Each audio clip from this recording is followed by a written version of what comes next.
pleasure, some gorgeous clothes, and others fun in bed. To be oft widowed and remarried, said others again. And some that what most mattered was that we should be cosseted and flattered. That's very near the truth, it seems to me. A man can win us best with flattery, to dance attendance on us. I'm at the top of 141. Make a fuss, ensnares us all, the best and worst of us. So in other words, the questions are, okay, what do all women most want? Notice the range of answers. Some women say, oh, the thing I want the most is really nice clothes. Others say, no, the thing I want the most is to have the opportunity of having a good experience in bed. Others say, no, I want to be flattered or always told I'm really pretty by the man that I'm with. On and on and on the answers go. Notice the wife of Bath here telling the story.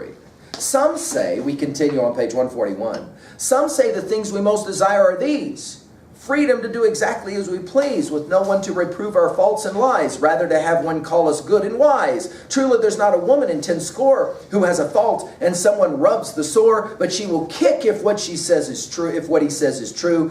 You try it out, and you will find so too. In other words, he says, I'll tell you one thing, wife of Bath says, I know one thing about women. We do not like, she says, we do not like to be told what's wrong with us. So, for example, if you want to try and tell us what's wrong with us, and you're a guy, we remember that pretty clean, right? We remember that pretty good. See how that one works? However vicious we may be within, we like to be thought wise and void of sin. Others assert we women find it sweet when we are thought dependable, discreet, and secret, firm of purpose and control, never betraying things that we are told. But that's not worth the handle of a rake. Women conceal a thing? For heaven's sake, remember Midas. Will you hear the tale? So in other words, she says, well, some women like to say the thing they want most is to be known as able to keep a secret. To which the wife of Bath says, this is completely impossible. Women can't keep a secret. Now what's going to happen here is you're going to have a story that is going to now fold back into another story. This is the story of Midas, okay? And if you read in your footnote at the bottom of the page, in mythology, King Midas had the magic touch that turned everything to gold. Here Chaucer makes reference to Ovid's Metamorphoses. Ovid is a Roman writer, and the title Metamorphoses. So you want to write that one down at 3a. One more reference here. Chaucer is showing how well read he is as well. Among some other little things now stale, Ovid relates that under his long hair, the unhappy Midas grew a splendid pair of ass's ears. As subtly as he might, he kept his foul deformity from sight, save for his wife. There was not one that knew. He loved her best and trusted in her too. He begged her not to tell a living creature that he possessed so horrible a feature. Now again, don't get lost here. Follow this, and I would write this down in my notes at 2b so that you can have a sense of it. Chaucer is writing a story about the wife of Bath, who is telling a story about a knight who raped a girl and then was told, you have to walk around the world for a year and a day and find out the answer to the question, what is it all women want?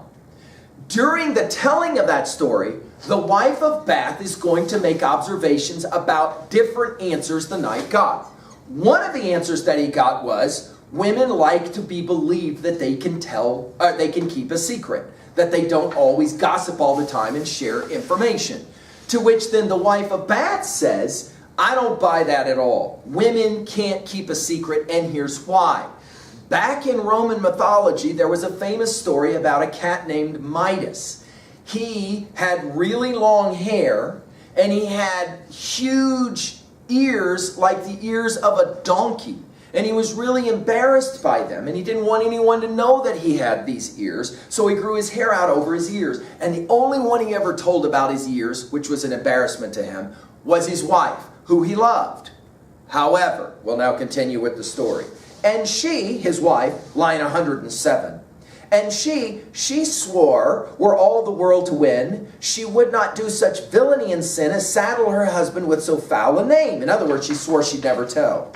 Besides, to speak would be to share the shame. Nevertheless, she thought she would have died keeping this secret bottled up inside. It seemed to swell her heart, and she, no doubt, thought it was on the point of bursting out. In other words, she has a husband who has donkey ears, and she's the only one to know. And he says, please don't tell anybody. And she says, not a worry, I won't tell anybody. But trying to keep the secret drove her crazy. She always wanted to tell the secret, but she wasn't supposed to tell the secret. Fearing to speak of it to women or man, down to a reedy marsh she quickly ran and reached the sedge that's next to the river. Her heart was all on fire, and as a bittern bumbles in the mire, top of page 142, she whispered to the water near the ground, betray me not, O water, with thy sound. To thee alone I tell it. It appears my husband has a pair of ass's ears.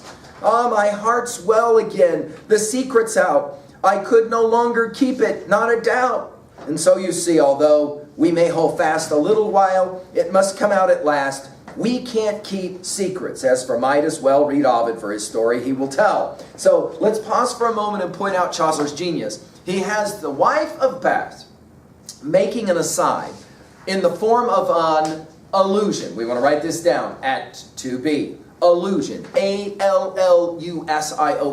Now, if you go and watch a magician, and all of a sudden he makes an elephant disappear, that we call an illusion. I-L-L-U-S-I-O-N. To make something appear that's not actually there. This is a different word.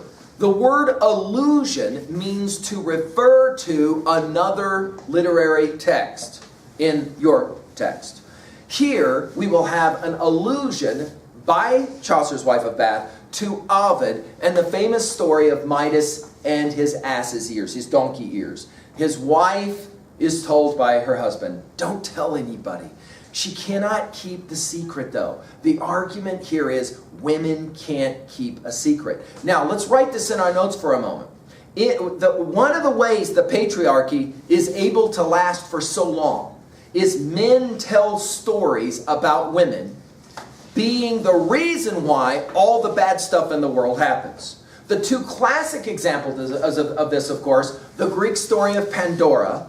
Everything was fine until Pandora opened a box and let all the terrible things that happen in the world out. Why did she open the box? Because she's a woman and she's curious, and that's why we have bad stuff in the world, right? And then the other story, of course, is from the Bible. That is to say, the story from Genesis 3, where Eve will eat from the forbidden fruit.